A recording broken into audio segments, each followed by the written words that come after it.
따라서 주와 동행하는 자.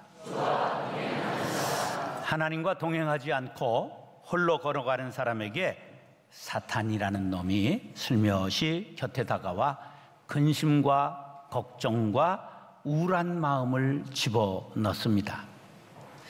그렇게 되면 아름답고 화사한 꽃을 보고도 슬픈 마음이 들고, 돌담에 속삭이는 햇살을 보고도 고독을 느끼고, 강물이 반짝여서 금물결, 은물결을 이는 것을 보고도 자살하고픈 충동을 느끼게 되는 것입니다. 이것을 바로 우울증이라고 그렇게 말하죠.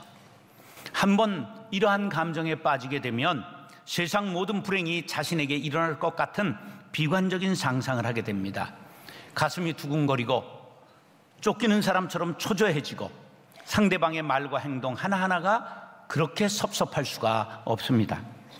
남의 웃음소리 하나까지도 자신을 비웃고 조롱하는 것만 같습니다. 그 해결책이 있는데요, 하나님과 동행하는 것입니다. 하나님과 동행하시기 바랍니다. 그러면 여러분의 슬픈 감정, 우울한 마음이 사라지게 될 것입니다. 하나님께서는 예수 믿고 구원받아 자녀된 성도들에게 성령을 부어 주십니다.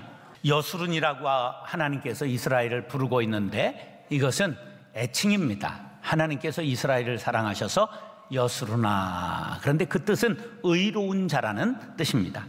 하나님께서 선택하신 백성 이스라엘을 돕기 위하여 하늘 위에서 내려오셔서 능력의 팔로 그들을 붙들어 주신다고 성경은 말씀하고 있습니다. 이 얼마나 행복한 일입니까? 심지어 신명기 33장 29절에 보면 이스라엘이여 너는 행복한 자로다, 이렇게 말씀하고 있습니다. 예수 믿고 구원받아 새 이스라엘 된 성도 여러분, 여러분은 행복한 사람들입니다. 이스라엘과 함께 하시겠다고 약속하신 하나님께서 지금 나와 함께 계심을 믿으시면 아멘 하시기 바랍니다. 이스라엘 백성들이 광야에 40년 방황할 때도 하나님께서 함께 하셔서 밤에는 무슨 기둥? 불기둥, 낮에는 구름 기둥으로, 그리고 광야에서 만나와 메추라기를 먹이시고, 그리고 반석에서 샘물 나게 하시고, 옷이 헤어지지 않고 발이 부르트지 아니하도록 지켜주시고, 낮의 해와 밤의 달이 상치 못하도록 보호해 주신 것을 믿으시면 아멘 하시기 바랍니다. 바로 인생은 광야길을 걸어가고 있는 것입니다. 그런데 이스라엘을 지키시는 하나님께서 새로운 이스라엘 된 믿음의 백성들을 지켜주실 줄로 믿습니다. 그러므로 주님께서 나와 함께 계심을 믿으면 조금 더 겁낼 것이 없습니다. 하나님이 함께 하지 않는 것보다 더 큰 불행은 없고, 하나님이 함께 하는 것보다 더 큰 행복은 없다는 사실을 믿으시기 바랍니다. 감리교 창시자 존 웨슬리가 운명할 때 이런 기도를 드렸습니다. 오 하나님, 무엇보다 기쁜 것은 주님과 함께 있다는 것입니다. 이 기도가 저와 여러분들의 기도가 되기를 간절히 바랍니다. 사랑하는 형제 자매 여러분, 오늘 말씀을 통해 주와 동행하는 성도의 모습을 상고할 때 우리 모두 일평생 살아 숨쉬는 순간마다 주님과 동행하며 행복한 삶을 살 수 있게 되기를 예수님의 이름으로 축원합니다. 따라서 주의 전을 사랑합니다. 시편 84편은 순례자의 노래라고 말합니다. 순례자는 어디를 향하여 가는 거냐? 천국을 향하여 가는 건데 1차적으로는 성전을 향하여 가는 것입니다. 그런데 성전을 향하여 가는 순례의 노래 중에 대표적인 것이 시편 42편, 43편입니다. 그런데 84편과 42편, 43편은 조금 내용이 달라요. 42편, 43편은 시인이 아주 환난을 당해가지고 대적들에게 몰려서 예루살렘 성전을 가고 싶어도 갈 수 없는 상황 속에서 옛날 성전에서 예배 드리던 즐겁고 기쁜 때를 생각하면서 성전을 사모하고 지은 시가 시편 42편, 43편입니다. 이에 반해서 오늘 본문 시편 84편은 예루살렘을 향해 순례의 길에 오른 순례자들이 하나님과 동행하며 하루하루 성전이 가까이 오고 있을 때 그 기쁨을 노래하고 있는 내용입니다. 이스라엘 백성들의 마음 중심에는 언제나 성전이 자리 잡고 있었습니다. 근데 이제 순례자들이 성전을 향해서 쭉 가잖아요. 근데 가는데 얼마나 이 고도 차이가 있느냐 하면, 저 여리고라고 하는 성은 세상에서 가장 낮은 곳에 있습니다. 왜냐하면 사해바다 근처에 있는데, 이 사해바다는 자그마치 마이너스 400m가 돼요. 이 지표면에서 400m 꺼진 데 있단 말이에요. 그러니까 이렇게 거기서부터 돌아 올라가는데, 예루살렘 성은 시온산에 있는데 시온산은 760m예요. 그러니까 이 고도의 차이가 1000m나 되는 거를 이제 꼬불꼬불 이렇게 올라가는 거예요. 그런데 올라가면서 높은 산이니까 산이 보여요, 안 보여요? 보이죠? 점점 가까이 시온산이 보이고 있을 때 이것을 지금 부른 노래요, 시예요. 그런데 이스라엘 사람들은 12살이 되면 성인이 되는데, 성인식을 치른 성인들은 해마다 3대 절기, 유월절, 오순절, 장막절이 되면 성지인 예루살렘 성전에 올라가야 돼요. 성지 순례를 해야 되는 거예요. 그러니까 지금 가족들이 함께 손잡고 성지를 향해 올라가고 있다는 말이지요. 그때 순례의 길에서 이렇게 노래했어요. 내 영혼이 여호와의 궁정을 사모하여 쇠약하게 되었다. 얼마나 성전을 사모했으면 쇠약해질 정도로 사모했을까? 그러면 성전이 너무 아름다워 구경하고 싶은 마음이 간절했을까요? 그것이 아니라 성전에 거하시는 하나님, 그 하나님과 나눌 사랑, 그분이 주시는 신령한 복을 사모했던 것입니다. 그 다음에 이런 표현이 나왔잖아요. 주의 장막이 어찌 그리 사랑스러운지요. 이 솔로몬 성전은요, 정말 모든 사람이 가보고 싶을 만큼 너무 아름답게 지어졌어요. 그래서 다른 나라 사람들까지도 이것을 보기 위해서 왕들까지도 왔던 것이 기록에 많이 남아있잖아요. 그런데 그 정교하게 만들고 금을 입혀놓은 그 성전을 사모해서라기보다는 그곳에 하나님이 계셨기 때문이죠. 하나님이 계시지 않는데 그냥 금을 입혀놓고 아름다운 전을 졌다면 우상의 신전과 다를 바가 없는 것이지요. 시인은 그 하나님이 계시는 곳을 사모했던 것입니다. 그러다 보니까 성전까지도 사랑스러워 보인 것이지요. 처가 예쁘면 처갓집 뭐에다 대고 절을 한다고요? 말뚝에다 대고도 절을 한다. 그런 속담이 다 있잖아요. 나의 기쁨, 나의 생명, 나의 사랑, 나의 왕, 나의 하나님 만군의 여호와께서 계신 성전이 어찌 사랑스럽지 않을 수 있었겠습니까? 3절에 보면 이 시인이 얼마나 성전을 사모하고 있는 것을 너무 묘한 시로 노래를 했는데, 그 시가 이래요. 하나님, 나는 참새가 부럽고 제비가 부럽습니다. 왜 참새와 제비가 부러울까요? 참새와 제비는 성전 처마에 집을 짓고 매일 하나님을 경배하고 하나님을 보고 있다는 마음을 시인이 표현한 거예요. 얼마나 간절한 시적 표현입니까? 우리의 마음이 이렇게 간절히 주님을 사모할 수 있게 되기를 간절히 바랍니다.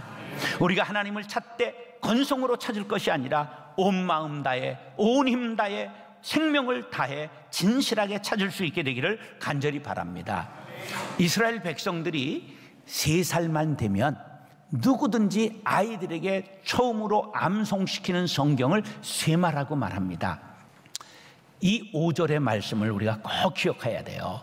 마음을 다하고 뜻을 다하고 힘을 다하여 내 하나님 여호와를 사랑하라. 이것을 예수님께서 마태복음 22장 37절에 살짝 바꾸셨어요. 내 마음을 다하고 힘을 다하여 대신 뭐로 했어요? 목숨을 다하고 뜻을 다하여 주 너의 하나님을 사랑하라. 우리가 목숨을 다하여 신앙생활해요? 적당히 해요? 대답이 조금 거시기하지요. 지난주 폭우가 1, 2, 3부 예배 때에 내렸잖아요. 그럼 출석이 얼마나 줄어들었는 줄 아세요? 그 지난주보다 20%가 줄었어요.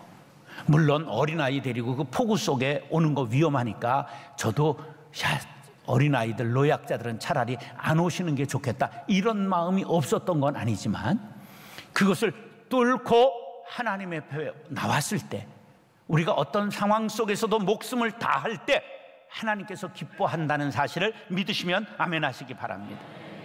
우리가 40년도 50년 전만 해도 신앙생활을 지금같이 편하게 하지는 않았어요.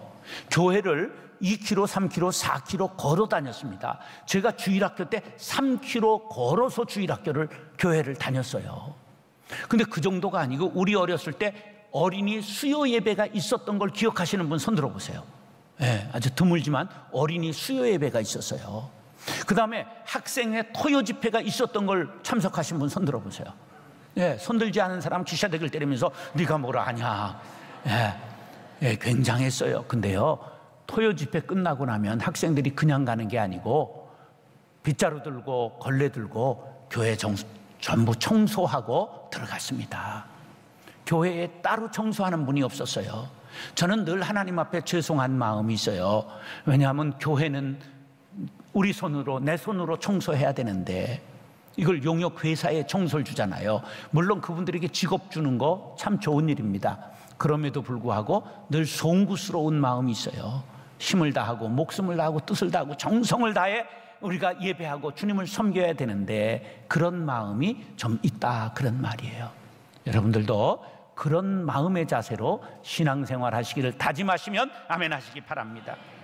그러면 앞으로 주차할 때요, 주차할 때 이렇게 가까이 이 느티나무 아래다 딱 주차해 놓고 그냥 저녁 예배 때까지 그거 다 박아두지 마시고요, 그거 다 조사해서 번호 몇 번이 그런지 지금 다 알고 있어요, 제가.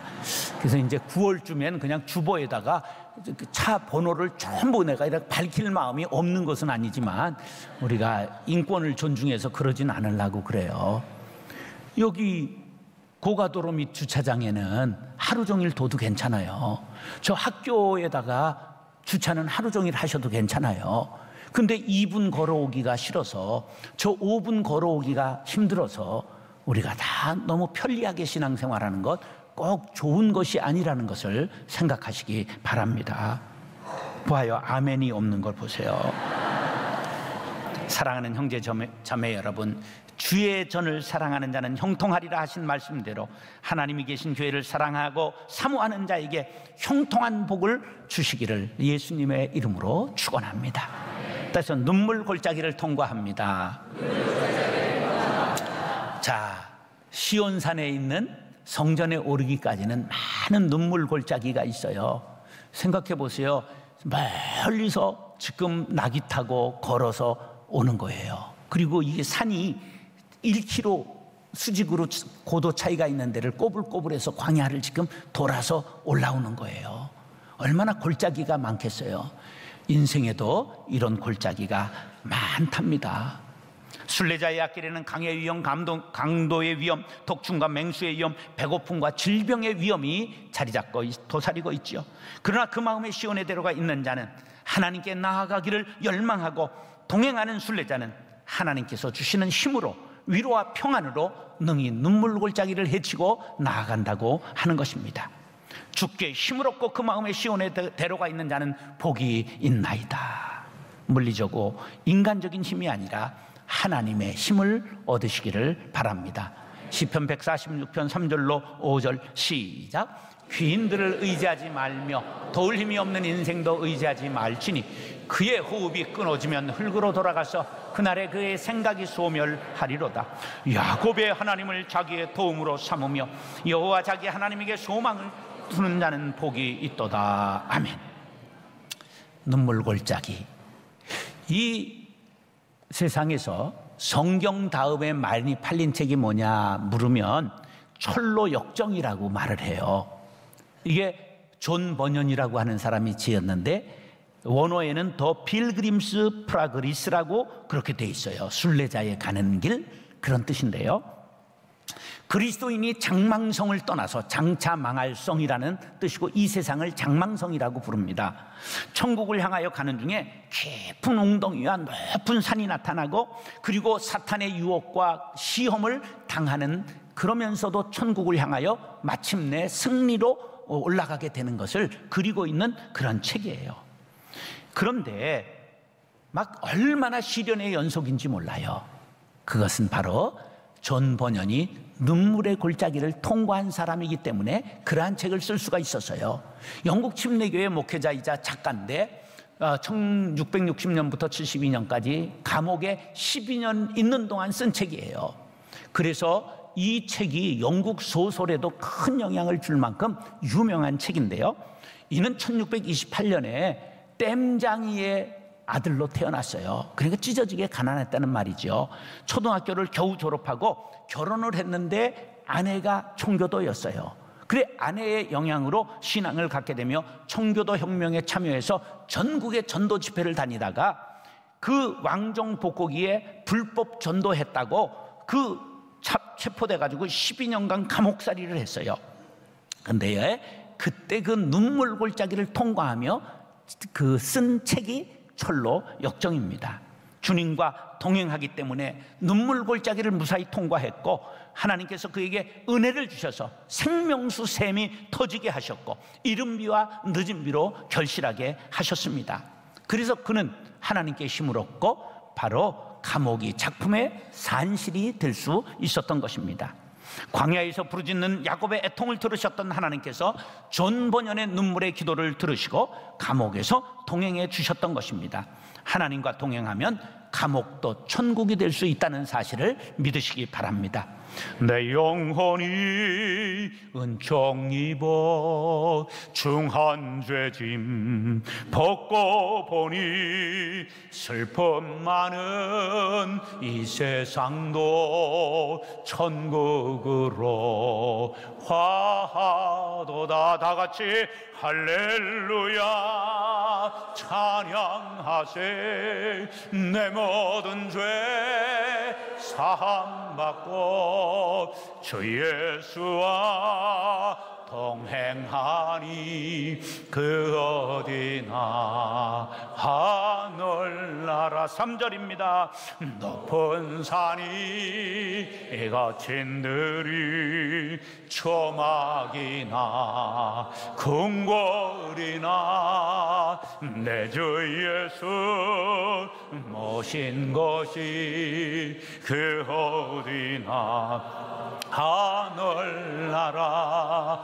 할렐루야 찬양하세.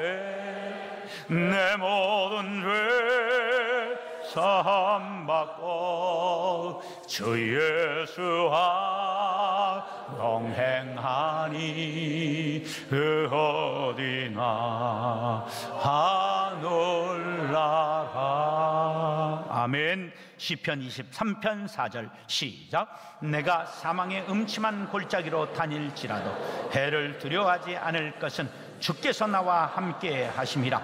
주의 지팡이와 막대기가 나를 안위하시나이다. 아멘. 사랑하는 형제 자매 여러분, 여러분 앞에 사망의 음침한 골짜기가 있습니까? 여러분 지금 눈물의 골짜기를 통과하고 있습니까? 사방에 우겨싸임을 당하셨습니까? 낙심하지 마시기 바랍니다. 하늘에 열린 문을 두신 하나님을 바라보시기 바랍니다. 하나님께서 능력의 손으로 여러분을 붙들어 주시고 많은 샘을 예비하시고 이른비의 은택을 내려주시고 기도에 응답해 주실 줄로 믿습니다. 주님과 동행하셔서 눈물 골짜기를 무사히 통과하시고 기쁨과 감격의 눈물을 흘리게 되시기를 예수님의 이름으로 축원합니다. 다시 하나님을 방패 삼습니다. 방패는 보호 수비형 무기지요. 화살을 막아내고 칼과 창을 막아냅니다. 그런데 예전에 나토 유럽연합군과 유고슬라비아가 싸운 적이 있어요. 근데 이 유고가 포로들을 공격하려면 해라. 그리고 앞에다 전부 늘어놓고 인간 방패를 삼아가지고 아주 비난을 받았던 적이 있어요. 세상 전쟁에는 방패가 필요한 것이 아닙니다. 우리 믿음의 사람들은 영적인 방패를 들어야 합니다. 그 영적인 방패가 무엇이냐? 하나님과 동행하는 것입니다. 9절로 12절에 밑줄 친 글씨만 시작. 우리 방패이신 하나님이여 여호와 하나님은 해요 방패이시라. 할렐루야. 하나님을 방패로 비유하는 것은 우리들의 확실한 보호자가 된다고 하는 것을 말씀하고 있는 것이지요. 하나님이 우리의 방패가 된다면 무엇이 두렵겠습니까? 소년 다윗이 하나님을 방패로 삼으니 골리앗이 두렵지 않았어요.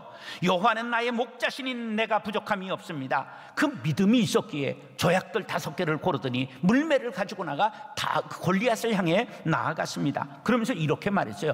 너는 칼과 창과 단창으로 내게 나아오거니와 나는 만군의 여호와의 이름 곧 하나님을 방패 삼고 내게 나아가노라. 할렐루야. 기적이 일어났지요. 누가 이겼어요? 강아지 취급을 받던 다윗이 골리앗을 물리쳤지요. 그 원인이 무엇입니까? 하나님이 다윗의 방패가 되셨기 때문입니다. 다윗에게 하나님을 방패 삼는 믿음이 있었던 것이지요. 시편 27편 3절로 5절 밑줄 찐 글씨 시작. 군대가 나를 대적하여 진칠지라도 내 마음이 두렵지 아니하며 전쟁이 일어나 나를 치료할지라도 나는 여전히 태연하리로다. 여호와께서 환난 날에 나를 그의 초막 속에 비밀히 지키시고 그의 장막 은밀한 곳에 나를 숨기시며 높은 바위 위에 두시리로다. 할렐루야. 하나님은 해요 방패가 되십니다. 하나님을 경외하며 동행하는 자에게 은총을 골고루 내려주십니다. 하나님을 방패 삼는 성도는 비천에 처할 줄도 하고 풍부에 처할 줄도 압니다. 모든 일에 배부르며 배고픔과 풍부와 공핍에서 일체의 비결을 터득했습니다. 하나님과 함께하면 문지기면 어떻고 청소원이면 어떻습니까? 하나님이 안 계시면 청와대도 지옥이 될 수 있고 하나님이 함께 하시면 감옥도 천국임을 믿으시기 바랍니다. 하나님이 방패가 되어주신다면 우리가 죽음도 두려워하지 않게 되는 것입니다. 루터의 종교개혁을 도왔던 존 브렌치라고 하는 개혁자가 있었습니다. 그런데 찰스 5세라고 하는 스페인의 왕이 아주 공포의 왕이었어요. 왜냐하면 개신교인들을 엄청나게 잡아 죽였기 때문입니다. 그런데 존 브렌치를 잡아 죽이겠다고 생각하고 존 브렌치의 마을을 갑자기 기병대를 통해서 급습하게 했습니다. 마을을 딱 포위했기 때문에 이제는 붙잡힐 수밖에 없었어요. 그런데 아침에 기도를 하는데 하나님께서 브렌치야 빨리 빵 한 조각을 들고 피해라. 집을 나서서 뛰다 보면 골목에 문이 열린 집이 있을 것이다. 그래가지고 그냥 뛰어나와가지고 빵 한 쪽 들고 뛰다 보니까 문이 열린 집이 있어서 뛰어들어갔어요. 근데 사람은 없고 막 올라가서 다락방에 딱 숨었습니다. 그러니까 이 스페인 왕의 기병대들이 와서 샅샅이 뒤졌는데 브렌치를 못 찾았어요. 근데 못 찾았으면 가야 되는데 브렌치의 집을 본부를 삼아서 거기 주둔해 버리고 말았어요. 그러니까 빠져나갈 수가 없게 됐습니다. 그 빵 조각을 아껴 먹었어도 하루 가겠어요? 다음 날 아침에 되니까 쪼르륵 소리가 나는 거예요. 그런데 암탉 한 마리가 다락방 문에까지 올라와가지고 쏙 들어오더니 거기에다가 알을 꼬꼬댁하고 알을 낳는 거예요. 그래서 하나님이 주시는구나. 그리고 알을 깨서 먹었어요. 그거로 겨우 허기를 달래고 면하고 또 쪼르륵 소리가 나서 아침에 깨워보니까 또 암탉이 올라오는 거예요. 그래가지고 깨워먹고 견디는 거예요. 근데요, 그러기를 얼마나 했느냐? 놀라지 마세요. 14개월을 했습니다. 이게 종교개혁사에 나오는 이야기예요. 그런데 어느 날 암탉이 올라오지를 않아요. 배가 얼마나 고픈지 목을 창문에 빼고 왜 암탉이 안 올라오냐 보는데 기병대가 저 멀리 철수해 가고 있는 거예요. 할렐루야. 그래서 살아났습니다. 시편 145편 20절 여호와께서 자기를 사랑하는 자들은 다 보호하시고 악인들은 다 멸하시리로다. 할렐루야. 잠언 29장 25절 시작. 사람을 두려워하면 올무에 걸리게 되거니와 여호와를 의지하는 자는 안전하리라. 유다서 1장 24절 시작. 능히 너희를 보호하사 거침이 없게 하시고 너희로 그 영광 앞에 흠이 없이 기쁨으로 서게 하실리. 할렐루야. 만군의 여호와를 의지하는 사람은 복을 받게 되었습니다. 창세기 15장 1절 시작. 이후에 여호와의 말씀이 환상 중에 아브라함에게 임하여 이르시되 아브라함아 두려워하지 말라. 나는 네 방패여 너희의 지극히 큰 상급이니라. 할렐루야. 믿음의 조상 아브라함은 하나님의 이 말씀을 믿고 하나님을 방패 삼고 큰 상급을 받아 믿음의 조상이 되었습니다. 사랑하는 형제 자매 여러분, 믿음의 조상이 하나님을 방패 삼았다면 후손인 우리들이 하나님을 방패 삼아야 할 것은 너무나 당연한 일이 아니겠습니까? 이로 인하여 아브라함이 큰 상급을 받았다면 하나님을 방패 삼는 우리 모두는 큰 상급을 받게 될 줄로 믿습니다. 하나님의 방패는 예수 그리스도이십니다. 그리스도의 십자가이십니다. 십자가에서 흘리신 보혈입니다. 예수님의 이름을 부를 때 하나님은 우리의 방패가 되시고, 어린 양의 피를 문설주에 바를 때 이스라엘 집에 넘어갔던 죽음이 우리의 그 보혈의 능력을 믿는 믿음을 보시고 우리 앞에 영원히 죽음이 물러가게 될 줄로 믿습니다. 하나님을 방패 삼으시기 바랍니다. 하나님께서 마귀의 화전을 막아주시고 여러분들의 사정을 눈동자와 같이 지켜주실 줄로 믿습니다. 은혜와 영화를 주시고 좋은 것을 아끼지 아니하시고 주실 것입니다. 주의 전을 사랑하고 주님과 동행하여 눈물 골짜기를 통과하고 하나님을 방패 삼아 영적 전쟁에 승리하는 저와 여러분들이 될 수 있기를 예수님의 이름으로 축원합니다.